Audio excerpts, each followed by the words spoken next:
Let me tell you about good news for people who love bad news. A few years removed from their major label debut, The Moon in Antarctica saw Modest Mouse in a small flux of sorts. Founding drummer Jeremiah Green took some time away from the band to focus on other creative endeavors.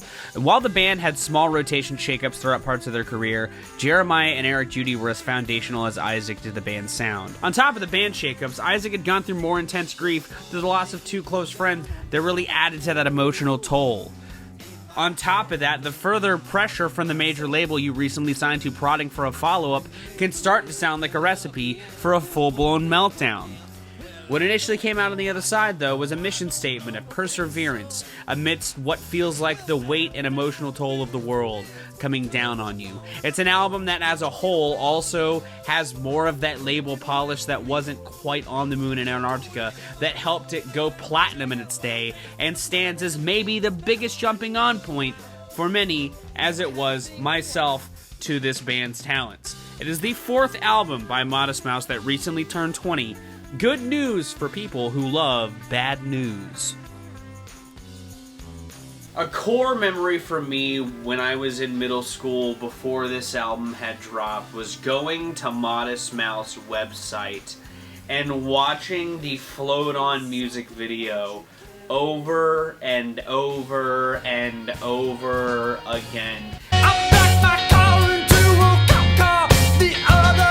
I don't think there was a song that year that, like, captivated my young mind more. Hadn't really gotten into Modest Mouse until later in life, during the iPod era when I was diving deeper into the indie music sphere. I got more into Modest Mouse, and Good News for People Who Love Bad News was the same immediate hook for me that Float On was for me as a child. Which is to say, it's not even my favorite Modest Mouse album, but it is easily one of my favorite albums of all time, and I love the way that Isaac and the guys took their brand of, like, indie-coded cynicism and glossied it up in all of these ways that accented all of their strengths as a unit. That same grand sense of wonder that's coded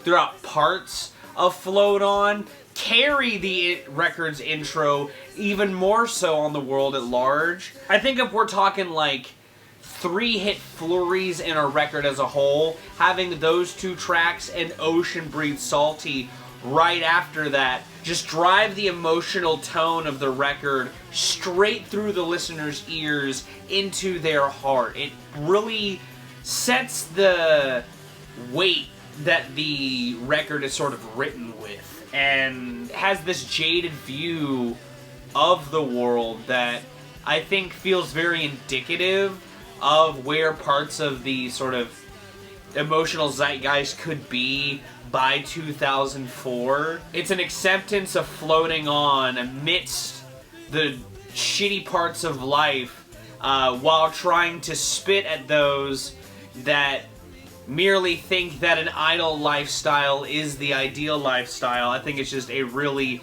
strong three-piece sentiment. But to continue talking about the album's pacing and highlighting a different thing I love that this album does is that it uses the musical interlude expertly every time. I do love the horn intro from Devil's Workday introing this, and I think that it does sort of plant that sort of sonic idea in the listener's mind, even if it's not necessarily used in that initial run, but it feels purposefully put there. Similarly, post Ocean Breeze Salty, I think Dig Your Grave very much acts as a good sort of emotional pivot, because the sort of uneasiness to that groove, I think, pivots into a more Modest Mouse-ass Modest Mouse song, ramps up the aggression just a little bit to sort of get a little more upfront with the frustration sort of permeating throughout the backdrops of the first three tracks, and I think flips the emotional coin just expertly. I also think it's a good showcasing of a busy sonic tapestry all complementing the hook focus that the song goes through, or the song is written with. I don't know. It's Modest Mouse flexing their songwriting and song craftsmanship, a sonic pivot that also sort of carries through some other evolutions throughout and fleshing out of the sonic tapestries through the likes of Bukowski's sullen swing that flips some of that aggression back into a more cynical realm. The Devil's Workday finally coming in, adding a bit of theatricality to some of the hustle and again, dread permeating throughout the lyrics. I like that those elements also feel all the more rich given this album's just glossy-ass production that I think the band uses to great effect in those, you know, more sonic fleshed out or dynamic experiences, along with just crafting other tracks that expand on their own idiosyncrasies, like on the groovy, kinetic The View, which has just this tight groove, whose rapid-fire approach to songwriting I think also helps accent the situation being laid out in the lyrics, as did the sort of calmness scene throughout the opening gambit that I love so much. And when talking about interludes, I also think that Milo helping wind down the record more after Satin in a Coffin into Blame It on the Tetons and Black Cadillacs, which even further sort of explore a kinship with death that I think just helps round the record out fully, is just, again, something magical. While I know that me having this as an early entry point, or my entry point into the band, is not an uncommon answer, because Float On is or was easily the band's first super colossal huge jam, in spite of having two records that arguably I like more being released prior to this. And I do love Modest Mouse as a whole. I'm glad that, like, I did have an entry point, but I think that, like, this record is a masterpiece, and to celebrate its 20th, I did want to make a video sort of showing or, like, expressing love, putting this out there to celebrate this. I meant to drop it earlier in the month, but, you know, sometimes months get crazy, but I think that, like, being swept up in that craziness feels very indicative of some of the themes of the record, you know, especially given how exhausted some of this record sometimes feels lyrically. Very much feels resonant with me now in the current landscape of the world.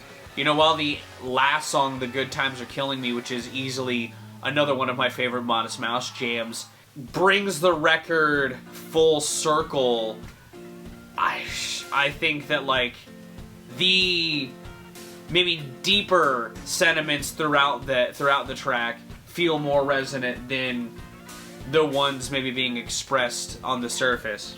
I think this is an expertly crafted masterpiece and has been celebrated as such. It just had its 20th anniversary sort of re-release circuit. I want to pick myself up a copy. While I don't make Modest Mouse content often or haven't talked about this band much, I do really love this band's catalog. Maybe someday I will do a video on their discography as a whole, but as it stands, I think that if I was going to make a video on any of their albums, I feel like their starting point is as important of a record to me as it is to the band, and celebrating it, I think, felt very apt. But what are your thoughts on Modest Mouse? Good news for people who like bad news, or their discography as a whole? Would you be interested in a discography review of them from me? It would probably be in the DX format, because they have an interesting discography that goes all over the map with a handful of different types of releases that I think would be interesting to talk about. Either way, I'm gonna go. If you like, leave it a like. If you want to see more, consider subscribing.